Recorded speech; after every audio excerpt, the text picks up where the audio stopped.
Hari ini aku mau bercerita kembali tentang perjalanan hidup seorang anak manusia. Beberapa waktu yang lalu saya pernah sowan di Panti Werda, di sebuah Panti Werda atau Panti Jompo ya, tempat tiang-tiang sepuh atau orang-orang tua banyak yang ditaruh di sana.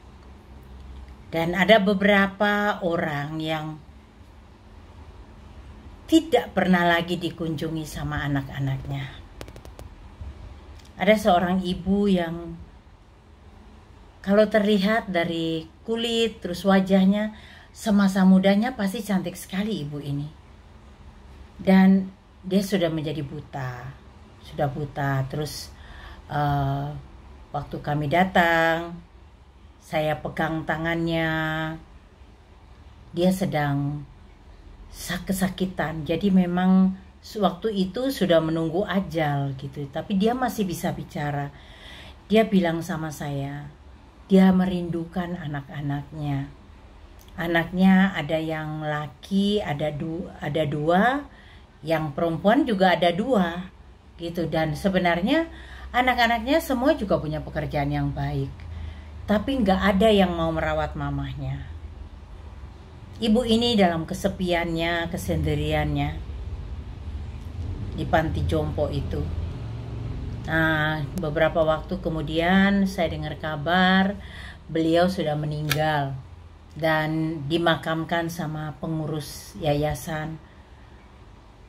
Ada lagi seorang ibu yang dia nggak punya keluarga.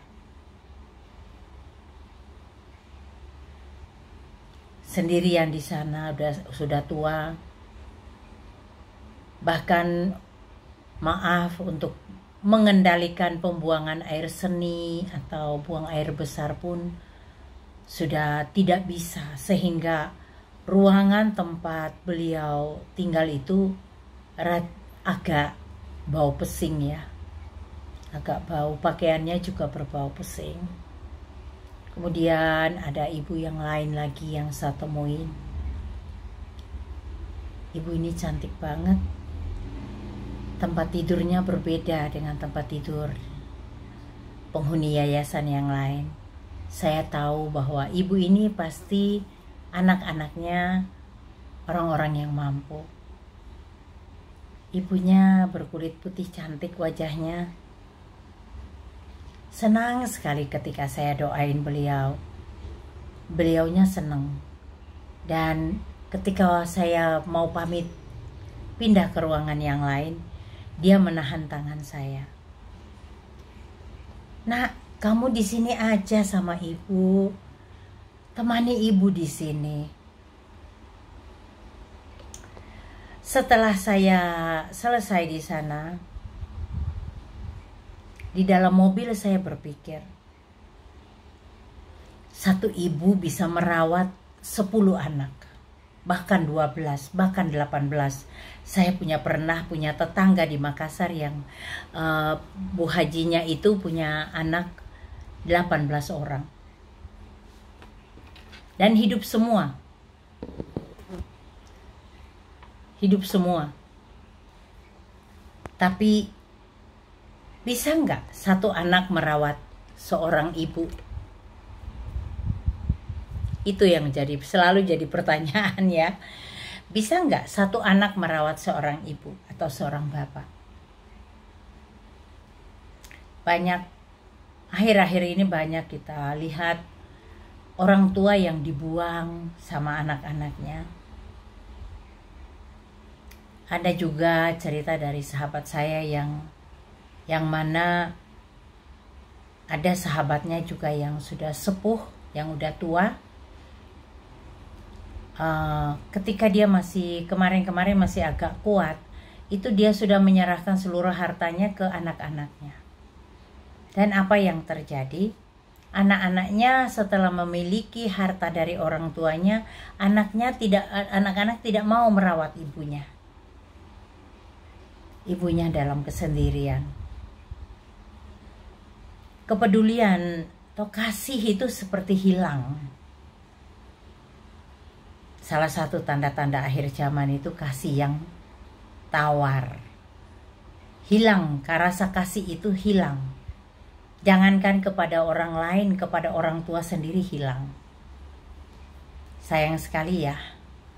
Tapi kita sebagai anak-anak Tuhan, harusnya kita menjadi pelaku firman, kita patuh pada orang tua, kita harus menyayangi, mengasihi orang tua kita, harus merawat mereka ketika mereka sakit, sampai mereka di akhir hidup mereka harusnya kita merawat dengan baik.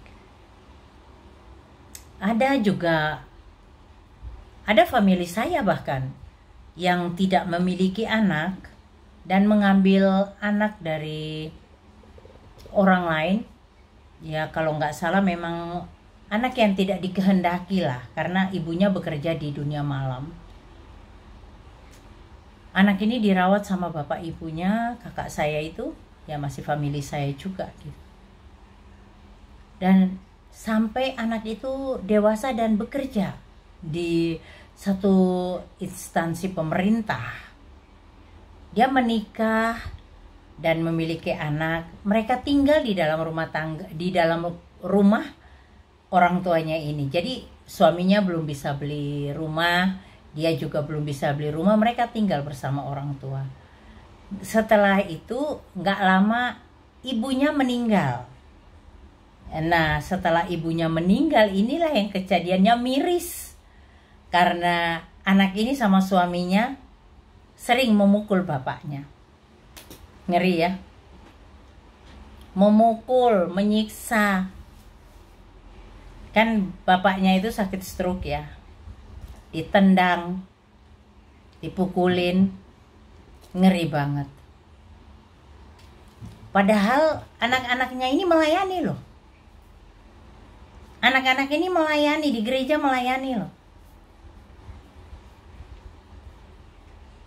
Makanya buat saya bilang buat para majelis, para gembala, kalau mengangkat majelis, hati-hati, seleksi yang baik, supaya mengenali mereka secara pribadi, sebenarnya mereka di rumah seperti apa. Apakah mereka ada orang tua yang tinggal dengan mereka, hubungannya dengan orang tua seperti apa. Karena ini jelas loh. Dan ini kota... yang anak tadi saya bilang itu mereka tinggalnya di Jayapura. Dari Jayapura, Papua. Mungkin mereka akan nonton VT ini juga. Sadar kamu ya. Kiranya Tuhan mengampuni dosa-dosa kamu. Kamu udah berbuat yang jahat terhadap orang yang sudah memelihara kamu dengan kasih sampai kamu dewasa. Minta ampun sama Tuhan. Supaya Tuhan mengampuni kamu. Kamu buka hati untuk kebenaran firman Tuhan, supaya firman itu mengubah hidup kamu menjadi lebih baik. Kalau melihat orang-orang tua di panti jompo, kemudian mendengar cerita-cerita seperti begitu yang miris ya, itu saya bersyukur. Saya punya anak-anak dan menantu yang baik. Walaupun saya tidak mengharapkan juga dirawat mereka ya, karena anak-anak saya juga sibuk bekerja. Mereka juga sibuk bekerja. Jadi saya juga selama saya masih bisa beraktivitas, melayani, sampai sisa hidupku, aku mau tetap melayani Tuhan. Saya tidak pengen di rumah kemudian saya jadi pikun, duduk di kursi roda gitu. Aduh, itu nggak ada dalam bayangan saya. Saya masih pengen terus. Saya berdoa terus sama Tuhan. Saya masih pengen untuk melayani Tuhan. Saya pengen masih bisa nyetir sendiri, melayani Tuhan. Kemanapun Tuhan mau. Ngomong gini tuh saya tuh sedih gitu loh. Wah, membayangkan hidup di masa tua. Jadi buat kalian Bapak Ibu yang sudah berusia 60 ke atas, harus hati-hati, jaga kesehatan, harus banyak berdoa, punya hubungan yang dekat dengan Tuhan. supaya sewaktu-waktu kalau kita diambil, kita sudah di dalam Tuhan. Dunia ini hanya tempat singgah, dan kita harus terus belajar untuk menjadi pribadi yang pribadi seperti pribadi Kristus. Saya bercerita lagi nanti lain kali kisah perjalanan hidup seorang anak manusia. Bisa komen, bisa konseling. Dengan sukacita kami menerima di 081 225 198945. Tuhan Yesus memberkatimu.